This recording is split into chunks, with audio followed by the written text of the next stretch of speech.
Thanks, Nicky. There are,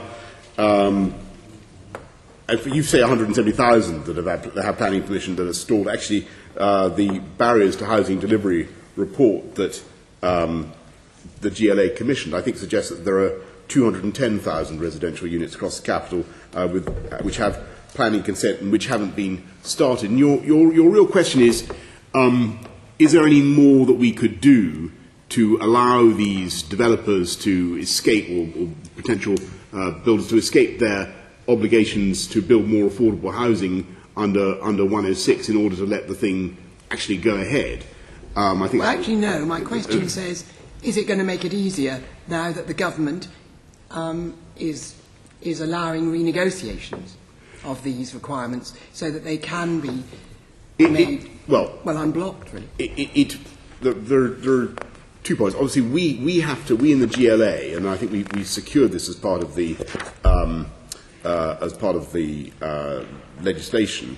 The government has made a requirement that I will be informed of all applications where a review of Section 106 affordable housing requirements are being undertaken. So if the developer decides to reduce the quotient of affordable housing in order to get the thing off the rocks, they have to square it with us. Now, what will my attitude be? Well, it will depend on the business case. It will depend on what the toolkit says and whether it's going to happen or not. I mean, in the end, I'd rather see a percentage of something, or a lower percentage of something, rather than 100% of nothing, if you see what I mean.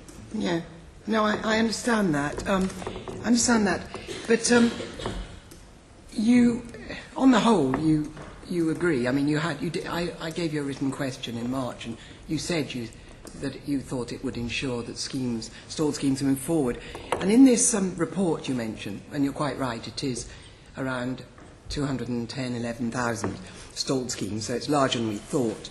But interestingly, that report says that 177,000 stalled homes, 177,000 stalled homes are on large sites, i.e. they're 250 to 10,000, which is very interesting, I think. They're not the little sites.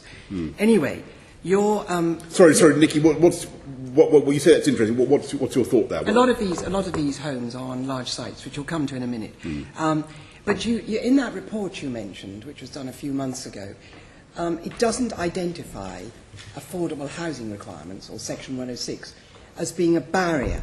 So I'm just wondering why you're talking about that at all. Well, you asked the question. Yes. Your question says, now that the government has made it even easier to drop affordable housing requirements, I've got to answer your question.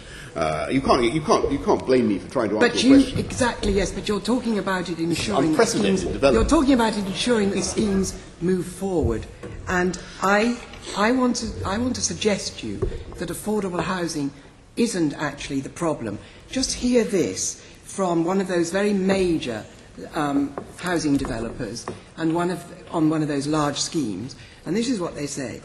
Across the group, we are focusing on maximising value rather than driving volume. And what they're doing then is rationing supply, and this is right across the board with these large developers. They're rationing supply to drive up prices, and that's what they call, and drive down volume. In fact, they're land banking. So what I want to put to you is, on the basis of that report, and on the basis about large schemes, and on the basis of these being driven by large developers who are trying to drive down volume, do you agree that land banking is a problem? I think it's pernicious, and I gave a speech. I think you, and I don't think you were there, but where I said that we would be prepared to use CPO powers if people were sitting on. You'd be prepared to what? Use CPO powers. That's good. And right. I mean that, because I do think that to constrict supply in order to push up prices by land banking is plainly against the economic interests of this city.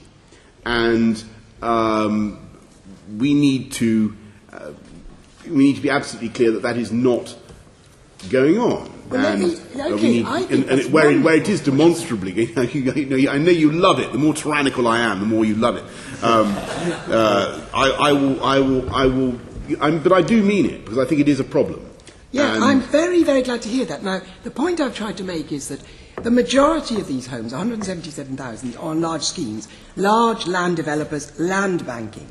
Now, there are hundreds of thousands of Londoners on waiting lists, nearly 1 million actually, and you've got 177,000 homes. 210,000. Sitting there, and they could anyway go ahead without renegotiating the affordable housing requirements. So what we're looking at is another giveaway to the big guys. And we're looking at their profits going up and affordable housing going down. So what we need is to get these schemes moving without forfeiting the affordable housing. Well, now, I want to ask you, how are you going to do that, and by when? Well, as I say, I think it's better to have a percentage of something than 100% of nothing. I'd rather see these schemes go ahead with some affordable housing than simply not go ahead at all. And that's why I've said what I said. By the way, don't forget, and viewers who haven't been tuning in for the last 4 or 5 years may want to be reminded that we have built a record number of affordable homes in the last 5 years, and we are on target. We're on target to do even better. But Boris, you're missing a point. I think it is relevant to considerations that we are incredibly active and dynamic in building more. Boris, the point is they will not build. You constantly deny that would ever happen. Even if you give them this giveaway of saying, don't put in the affordable housing. No, if you just put their value up, they're not going to build.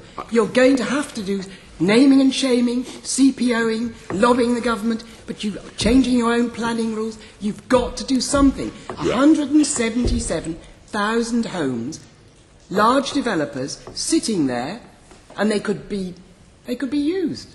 They could be. I'm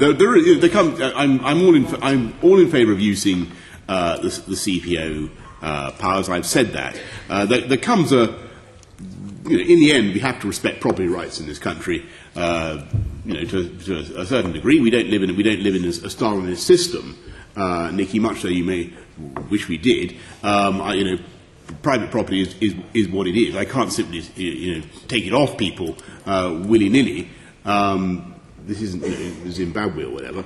But we will where there are clear cases of land banking, where people could go ahead with developments that would be massively to the benefit of this city, and not just homes for social homes of one kind or another, but homes for private rent of a kind that Tom has been talking about. All those things need to happen. They need to happen fast, and that's why I've said what I've said about CPO powers. Yeah, but not at the expense of affordable housing.